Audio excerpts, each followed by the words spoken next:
মোদী সরকারের 12 বছরের বিভিন্ন কর্মসূচি ও উন্নয়নমূলক উদ্যোগ নিয়ে আগরতলা প্রেস ক্লাবে অনুষ্ঠিত হলো বার্তা আলাপ শীর্ষক আলোচনা সভা। সাংবাদিকদের সঙ্গে মত বিনিময়ের উদ্দেশ্যে আয়োজিত এই সভায় উপস্থিত ছিলেন বিজেপির প্রাক্তন রাজ্য সভাপতি ও রাজ্যসভার সাংসদ রাজীব ভট্টাচার্য, আগরতলা প্রেস ক্লাবের সভাপতি প্রণব সরকার সহ অন্যান্য অতিথিরা। সভায় কেন্দ্র সরকারের বিভিন্ন উন্নয়নমূলক প্রকল্প, জনকল্যাণমূলক কর্মসূচি এবং আগামী দিনের পরিকল্পনা নিয়ে আলোচনা করা হয়।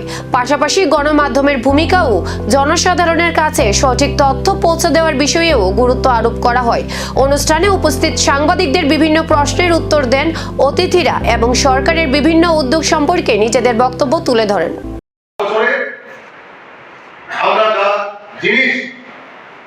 আমরা উপলব্ধি করতে পেরেছি দেশের সুরক্ষার ক্ষেত্রেও আমাদের দেশ এখন মাথা উঁচু করে সমস্ত জায়গায় আমাদের মাথা উঁচু করে আমাদের দেশের প্রধানমন্ত্রী ভারতবর্ষকে পৌঁছে দিয়েছে।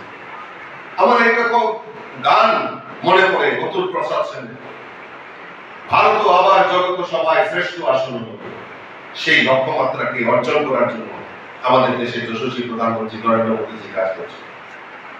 আমরা দেখেছি make in India, vocal for local slogan, এই স্লোগানটাকে বাস্তবে রূপ দেওয়া এবং সত্যিকার অর্থে আজকে আমরা যে আমাদের অর্থনৈতিক বুনিয়াদ, আজকে দেশ কেন সমৃদ্ধশালী, দেশের অর্থনৈতিক বুনিয়াদকে শক্তিশালী করা আমাদের দেশের প্রধানমন্ত্রী নরেন্দ্র মোদীজি সেই সংকল্প নিয়ে কাজ করে।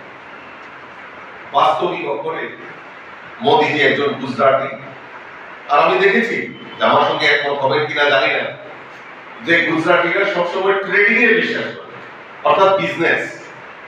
আমরা হয়তো প্রথম দিক থেকে হয়তো চিন্তা ভাবনা করছিলাম যে মোদীজি কি করছে, কিন্তু আজকে তা বাস্তবে প্রতিফলিত হচ্ছে। একটা দেশের সমৃদ্ধশালী করা, সুরক্ষিত রাখা, তার মূল স্তম্ভ হলো যে অর্থনৈতিক বুনিয়াদকে শক্তিশালী। সরকারের উন্নয়নমূলক কর্মকাণ্ড নিয়ে এই ধরনের মত বিনিময় আগামী দিনেও অব্যাহত থাকবে কিনা এখন সেদিকেই নজর।